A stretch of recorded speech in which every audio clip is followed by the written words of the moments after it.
Assalamualaikum warahmatullahi wabarakatuh. Perkenalkan, nama saya Kairayanti dan rekan saya Endi Aulia Wardana. Di sini kami akan menjelaskan tentang topik 9 yang berjudul Charles Jeng, The Language of Postmodern Architecture. Baik, sebelumnya kami akan menjelaskan tentang Charles Jeng. Siapa Charles Jeng tersebut? Charles Alexander Jeng lahir di Baltimore, Maryland pada tanggal 21 Juni 1939. Jeng bersekolah di Brook School di North Andover, Massachusetts, dan menerima gelar Bachelor of Arts di bidang sastra Inggris di Universitas Harvard pada tahun 1961 dan gelar Master of Arts di bidang arsitektur dari Harvard Graduate School of Design pada tahun 1965.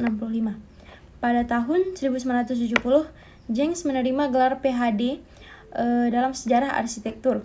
Belajar dari bawah bimbingan sejarawan yang terkenal, Rainer Banham, di Universitas College di London.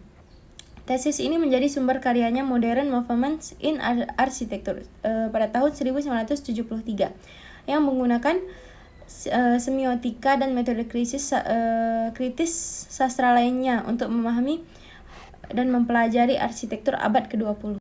Next, di sini ada arsitektur metafora.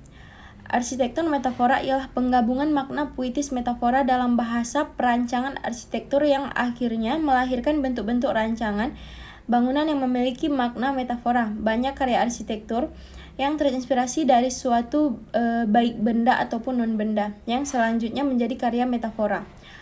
Menurut Charles Jeng sendiri, dalam The Language of Postmodern Architecture, metafora sebagai kode yang ditangkap pada suatu saat oleh pengamat yang diperoleh dari suatu objek dengan mengandalkan objek yang lain. Misalnya bagaimana melihat sesuatu bangunan sebagai suatu yang lain karena adanya unsur kemiripan. Next, di sini ada contoh bangunan metafora atau arsitektur metafora. Orang seringkali menggunakan perbandingan dengan objek atau benda-benda yang lebih akrab untuk menggambarkan atau memahami bangunan modern. Beberapa contoh perbandingan umum digunakan antara bangunan modern dengan objek yang lain. Contohnya seperti tempat parkir mobil NCP Jalan Welbeck di London. Parutan keju sering digunakan untuk merujuk pada bangunan dengan desain yang memiliki potongan-potongan tajam dan berlekuk-lekuk berupa dengan parutan keju yang memiliki tepian tajam. Di sini juga terdapat gedung kapsul Nakagin yang ada di Tokyo. Bentuknya seperti tumpukan gula, batu, dan seperti mesin cuci yang ditumpangkan karena semua bentuk kubus memiliki lubang bundar di tengahnya. Dan di sini juga terdapat Sydney Opera House, yaitu salah satu juga bentuk dari arsitektur metafora ya. Gedung Sydney Opera House ini salah satu bangunan ikonik di Australia yang dibangun sekitar tahun 1957 dan diresmikan tahun 1937. Gedung ini didesain oleh seorang arsitek Denmark, John Utzon, yang berhasil memenangkan sayembara dari 30 negara yang mengirimkan 233 karya mereka atau rancangan mereka. Konsep bentuk opera house ini termasuk konsep metafora yang seperti cangkang, bangunan yang berhubungan dengan permukaan bola seperti segmen orange dan sayap burung yang sedang terbang. Mereka juga berhubungan dengan kerang laut putih. Struktur atap gedung disebut kerang. Desain kerang adalah salah satu paling sulit dari desain bangunan ini. John Utzon mengklaim bahwa desain akhir cangkangnya terinspirasi dari mengupas jeruk. Dikatakan bahwa cangkang dari 14 atap yang terpisah membentuk bola jika digabungkan. Namun, ada mahasiswa arsitektur yang menanggapi bahwa bentuk dari Sydney Opera House ini merupakan bentuk dari penyu yang sedang bercinta. Mahasiswa arsitektur bahkan membuat karikatur aspek yang sama dengan penyu yang sedang bercinta. Metafora ini menarik karena menunjukkan bagaimana imajinasi seseorang dapat mengubah persepsi terhadap suatu objek.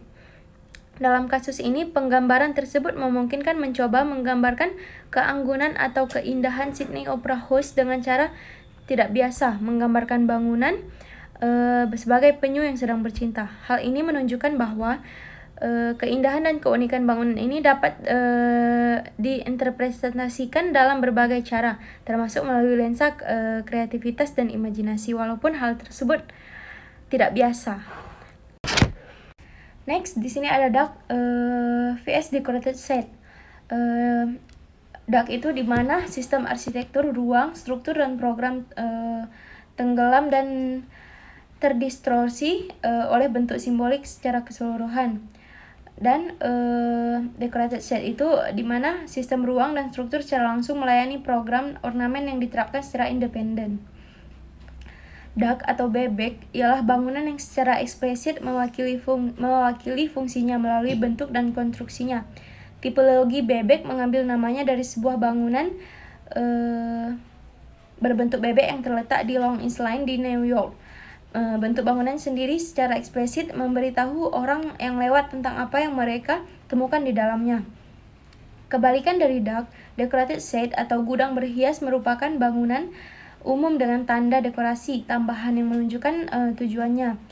Contohnya seperti kasino yang berukuran besar, hotel di pinggir jalan, dan atau restoran dengan papan tanda besar. Dan mengapa periode ini jadi penting di periode postmodern? Teori bebek dan keranjang berhias ini adalah konsep penting dalam arsitektur yang dipopulerkan oleh arsitektur Robert Venturi pada era postmodern. Teori ini penting karena menantang pandangan modernis tentang arsitektur yang hanya fokus pada fungsi dan bentuk sederhana. Bebek yang merujuk pada bangunan yang secara visual mengungkapkan fungsi dan bentuknya, dan keranjang berhias yang menggambarkan bangunan yang menutupi fungsi dan yang sebenarnya dengan dekorasi atau ornamen, menyuarakan kebutuhan akan kesadaran estetika dan konteks budaya dalam desain arsitektur.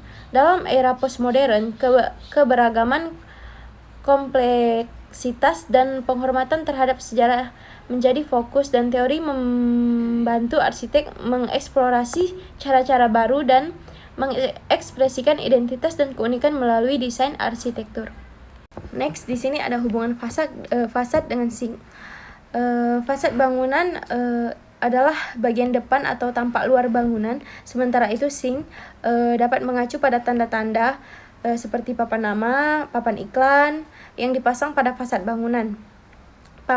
Papan tanda ini seringkali digunakan untuk menarik perhatian, memberikan informasi, dan memperkenalkan bisnis yang ada di dalam bangunan.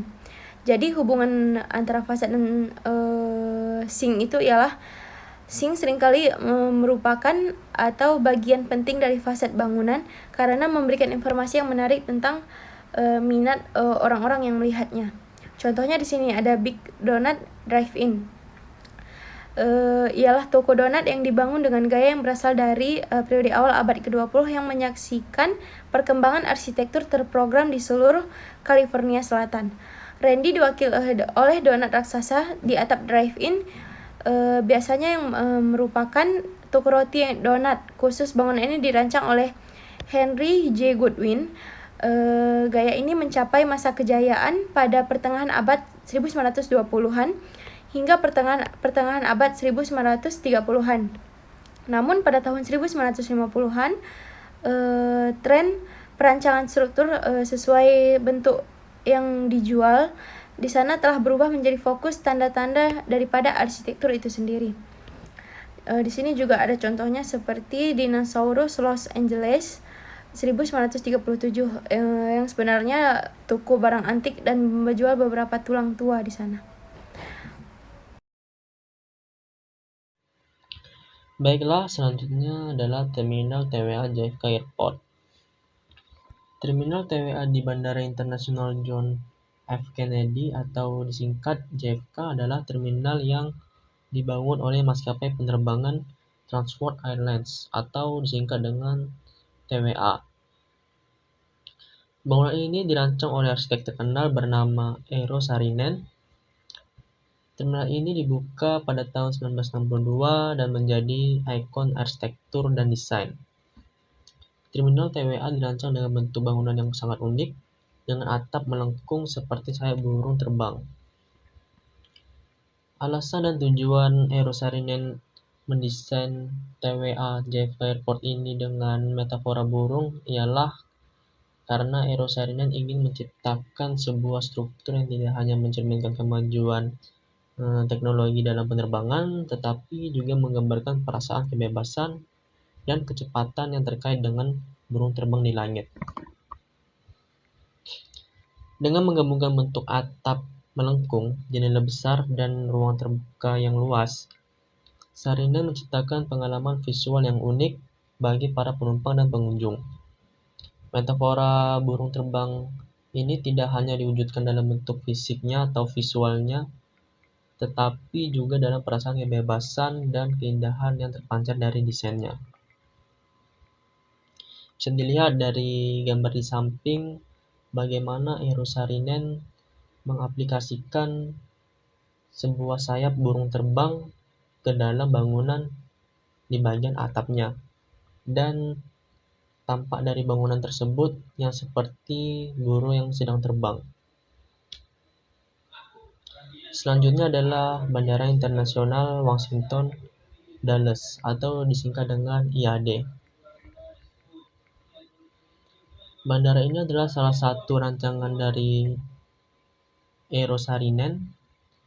Dalam pembangunan bandara ini dimulai pada tahun 1958 dan selesai pada tahun 1962, setelah kematian Saarinen pada tahun 1961. Metafora utama dalam desain Bandara Dulles adalah konsep arah terbang pesawat. Eero Saarinen ini ingin merancang terminal utama yang juga dikenal sebagai Terminal Saarinen dengan menggunakan gagasan bahwa bangunan itu sendiri harus mencerminkan gerakan dan kecepatan pesawat yang terbang di udara. Desain ini menciptakan bentuk unik yang sangat dikenal, yaitu terminal berbentuk setengah lingkaran dengan atap melengkung yang mendekati bentuk elips. Atap terminal ini menyerupai sayap pesawat yang meluncur di udara, menggambarkan perasaan, gerakan, dan arah terbang. Selain bentuk atap yang khas, desain interior terminal juga mencerminkan konsep arah terbang pesawat.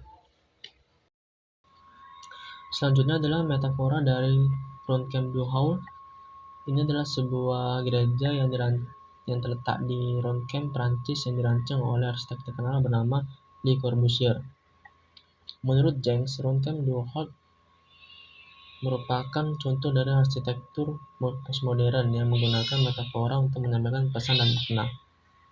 Ia melihat Ronchamp-du Hall ini sebagai sebuah metafora yang menggambarkan perubahan dalam arsitektur modern. Jenks juga menganggap Ronchamp-du Hall ini sebagai metafora yang menggambarkan pergeseran dari modernisme ke postmodernisme dalam arsitektur. Dalam pandangan Jenks, metafora Ronchamp-du Hall ini menggambarkan pentingnya mempertahankan warisan arsitektur sekaligus berinovasi dan beradaptasi dengan zaman. Pada gambar samping ini adalah beberapa metafora yang terkait pada bangunan tersebut. Yang pertama, ini menggambarkan sebuah kapal. Yang kedua, terlihat seperti tangan yang sedang berdoa. Yang ketiga, ini terlihat seperti bebek. Yang keempat, sebuah topi biarawati yang diaplikasikan pada atapnya. Selanjutnya adalah metafora yang ada pada bangunan zaman sekarang, yaitu salah satunya Museum Tsunami Aceh. Museum Tsunami Aceh adalah sebuah bangunan yang dirancang oleh seorang arsitek bernama Ridwan Kamil sebagai simbolis untuk bencana gempa bumi dan tsunami pada tahun 2004, sekaligus pusat pendidikan dan sejarah. Sini ada 3 kategori metafora pada Museum Tsunami Aceh menurut Anthony C. Antoniades. Yang pertama itu intangible metaphors, yaitu metafora yang tidak diraba. Ini berupa sifat wujudnya abstrak, tidak menyerupai aslinya. Yang kedua itu tangible metaphors, yaitu metafora yang dapat diraba. Ini berupa visual dan wujudnya menyerupai aslinya. Yang ketiga itu adalah combined metaphors, yaitu penggabungan antara keduanya. Ini wujudnya merupakan kombinasi secara konsep dan visualnya. Sini ada eksterior pada bangunan. Bangunan ini berbentuk L seperti pusaran ombak dan pusat bangunan seperti pusat dari gempa yang mengakibatkan tsunami di Aceh pada waktu itu. Terus bangunan Museum Tsunami Aceh ini terinspirasi dari rumah Aceh yang terlihat seperti rumah panggung. Yang selanjutnya, tampilan dari bangunan Museum Tsunami Aceh ini mengambil bentuk kapal sebagai bukit penyelamatan. Itu ada pada bagian di cerobong asapnya itu, di mana ruangan tersebut adalah tempat di mana dinding-dindingnya itu bertuliskan nama-nama korban dari tsunami tersebut. Selanjutnya ini adalah tempat yang sangat emosional di Museum Tsunami Aceh ini, di mana ini kita berjalan di sebuah lorong koridor yang sempit yang berdinding tinggi dengan air terjun yang gemuruh. Ini mengingatkan betapa menakutkannya suasana di saat terjadinya tsunami pada masa itu. Baiklah, sekian dari presentasi kami, kurang lebihnya mohon maaf. Wassalamualaikum warahmatullahi wabarakatuh.